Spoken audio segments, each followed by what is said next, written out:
Hello, আসসালামু আলাইকুম। কেমন আছেন আপনারা সবাই? আশা করি সবাই ভালো আছেন। আমিও ভালো আছি আলহামদুলিল্লাহ। আজকে শবে বরাতের দিন আমি আপনাদের মাঝে সুজির হালুয়া বানিয়েছি। এটা কিভাবে বানাইলাম এটা পুরো ভিডিওটা দেখতে হবে আপনাদের অবশ্যই। দেখেন কি সুন্দর হয়েছে এটা হালুয়াটা। অবশ্যই আমার মতন সবাই চেষ্টা করবেন।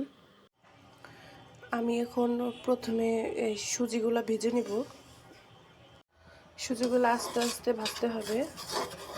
সুজি ভাজা হয়ে গেছে, এটা এখন নামাবো। এখন আমি প্যানে 1 কেজি দুধ দিব।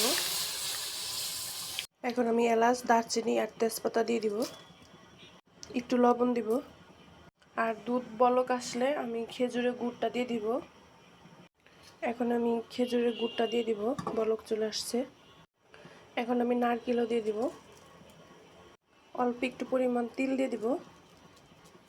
এখন আমার এই দুধটা ভালো করে জাল দিতে হবে, তাহলে টেস্ট লাগবে ভালো।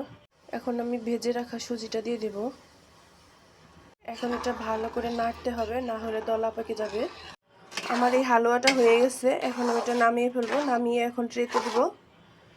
আমি এখন ট্রেতে দিয়ে দিয়েছি। এখন ভেজে রাখা তিল উপর দিয়ে দিয়ে দিব, ডেকোরেশন করব। এটা তিল দেওয়া হয়ে গেছে, দেখেন কি সুন্দর লাগছে দেখতে।